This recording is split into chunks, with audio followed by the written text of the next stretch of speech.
Welcome to Just Heat Pumps. I'm Xerxes, I'm Aaron. and today we'll be discussing why contractors think heat pumps are bad. Some contractors, And what you could do about it. yeah, what you could do about it. So the first topic of why contractors might think heat pumps are bad, they think they don't work in the cold weather. Many contractors, and very, very rough guesstimate, maybe 80 to 90% of contractors in Colorado will scoff at the idea that heat pumps can operate at very cold temperatures. And this is historically embedded in the 80s and 90s push for basically cleaner heat generation technologies. But at that time, the technologies were not ready. So many heat pumps were installed, decades ago, that resulted in many callbacks of customers in the winter where, hey, I'm cold.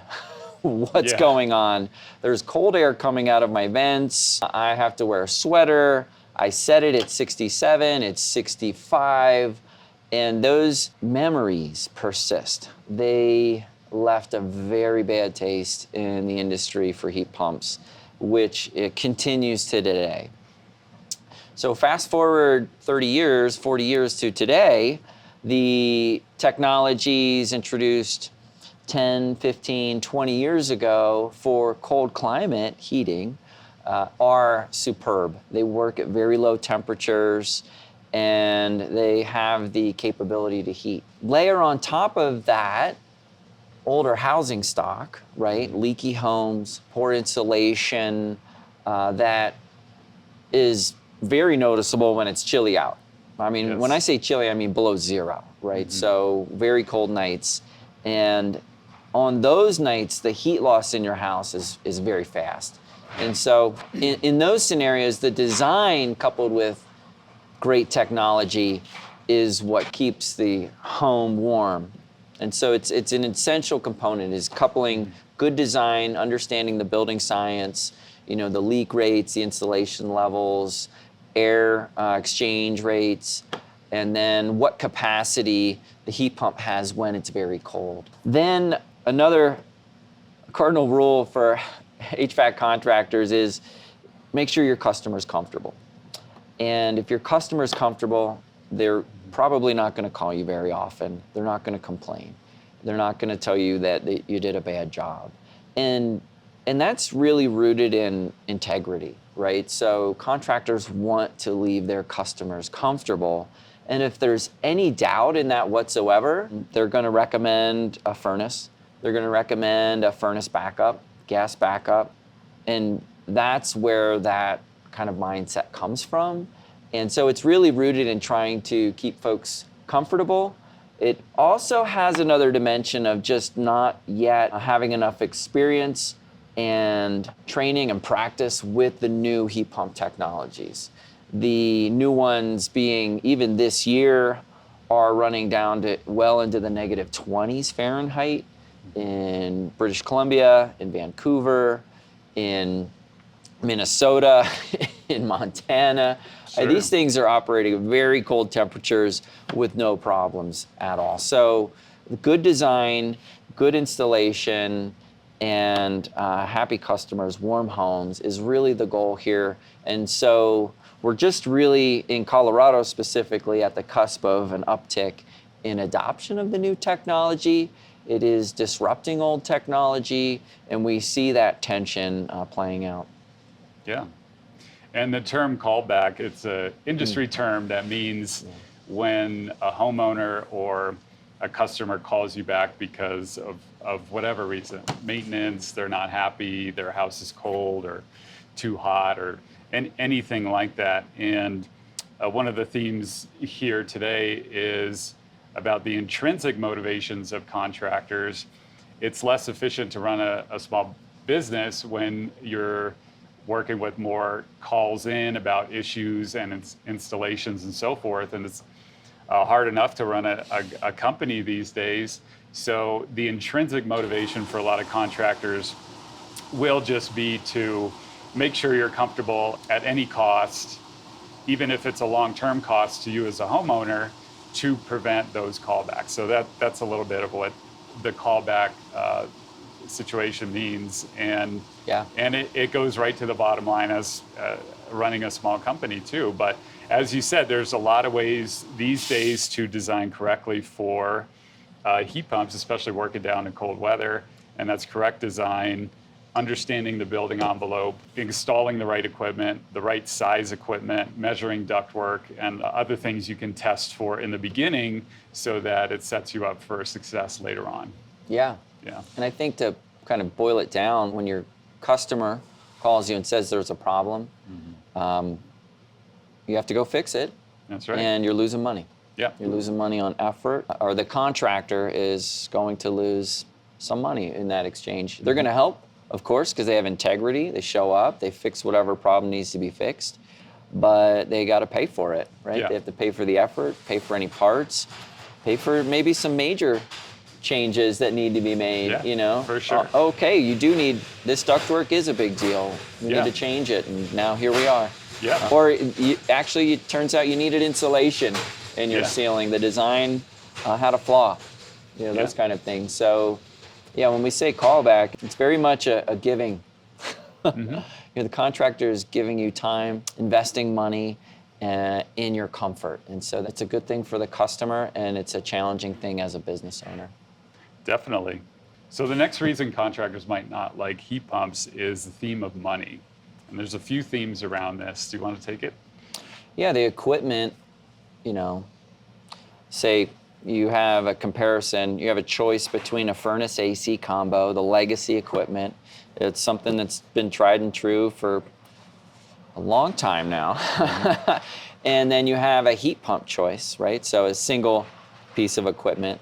That heat pump is going to be more expensive, typically, unless you're going for the real premium furnace AC combo. The heat pump tends to be, from an equipment perspective, more expensive. The training involved to install the heat pump correctly is more involved, so you need more skilled workers. You need also a really good design, because the heat pump has a little bit less tolerance for, say, oversizing. And oversizing means that in HVAC speak, that it's bigger than what your home needs. So in historic terms, furnaces across the land tend to be oversized, sometimes by a factor of 500%. Yeah. I mean, ridiculous. And so these things will click on, click off, click on, click off. They don't just turn on, run for a while, and turn off when your home's satisfied, because they put out so much heat when they're oversized that they'll heat your home in 5 minutes and then turn off. So you get a blast of hot air, then you get the rush of cold air as your air inside mixes and the infiltration from leaks comes in. It's not a comfortable experience to have your home's HVAC system oversized. And so the design component is another layer. And so we spend hours on design to make sure that we get it right. We're doing heat simulations of the home. We can bring out blower doors to measure air infiltration, which is the most sensitive parameter when we're simulating your home's heat needs. We're looking at pretty much the entire building envelope to make sure that the heat pump is well-sized to your home. And when it's well-sized, it can modulate. You may have heard about inverter technologies, modulating heat pumps. And basically what it means is it can go from, 30% to 100% in incremental steps. And so on a mild, cool day, it can run at a very low speed. And this is the most efficient kind of way to run it, somewhere in the modulating zone. And so when we design your heat pump for your home, we size it so that it's modulating nearly all of the time. Yeah. And that creates the most comfortable environment and really just a great space to live in. Yeah. It's often very quiet, almost non-noticeable, if you get all the pieces correct. Yeah. And to add to that a little bit from the building science or energy auditor perspective, we get comments from our customers that are just, they're not bad necessarily. They're just like, hey, this, had to get used to the new heat pump from the old furnace. And what can happen with that, as Xerxes said, the furnace blasts on and off. And a heat pump just stays on constantly. So you're not messing with the thermostat anymore. You don't want to mess with the thermostat. It's more like set it and forget it.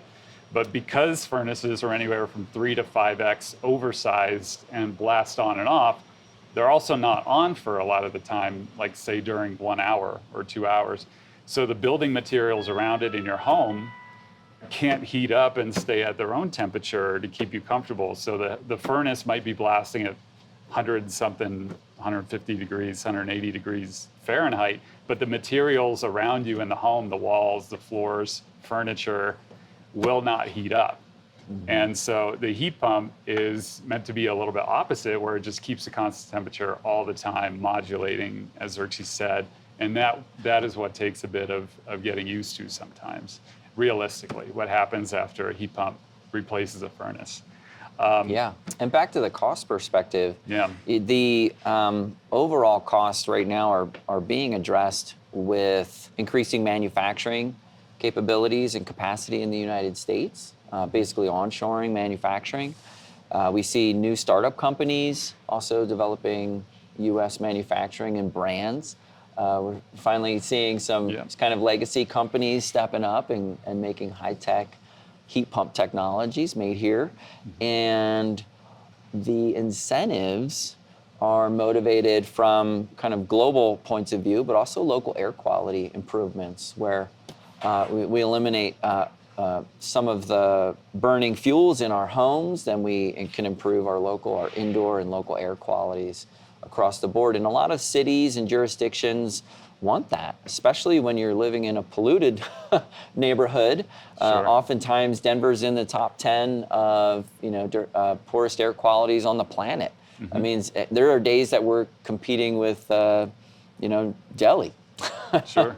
where you can't see the mountains, and that's troubling. And so every little bit adds up to basically improving our air quality, improving our home comfort, and that cost balance is already kind of approaching parity. Yeah. And the incentives in the future, we'll do some more videos on local incentives and how it integrates with the whole industry. But on the subject of money and incentives from a contractor perspective, it's many, many hours to process rebates locally. Here in Denver, we have the federal rebate still around. We have the state tax credit.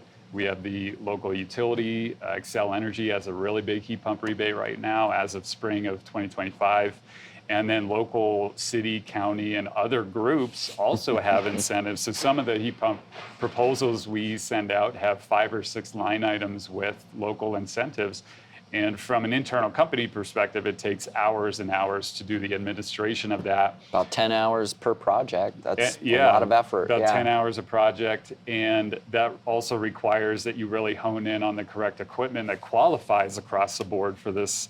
And you also have to become approved with the local organizations, the utilities, the state. They have a lot of requirements. And contractors kind of decide to pick a lane. Do you go the super efficient route, go for the rebates? Or you might hear and call some heat pump contractors up and say, I don't do rebates. I don't know about rebates. And they've just decided to not do the administration and just stick to installs. So that's a little bit of the background on the incentives and the money side going on in heat pumps right now. Yeah.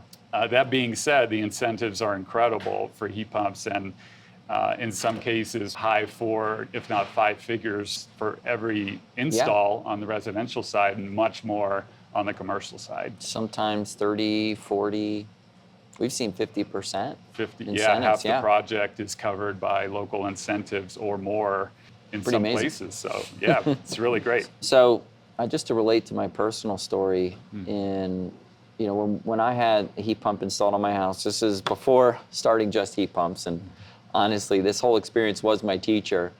I had 5 quotes, and only one of those quotes was actually willing to quote a heat pump installation, right? Every other contractor was pushing a furnace on me when I was literally requesting a heat pump. I said, I would like a heat pump. And they said, no, you don't. You want a furnace.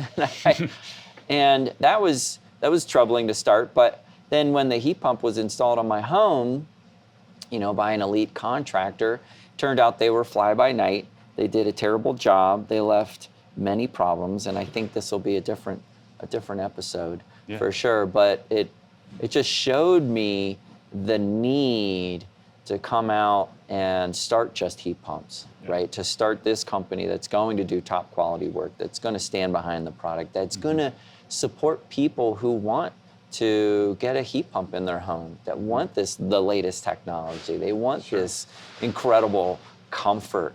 And that's what's really motivated me. No, that's a great story, and that's part of why I joined the team here as well, to do the mission and the mission of emissions-driven electrified heat pumps.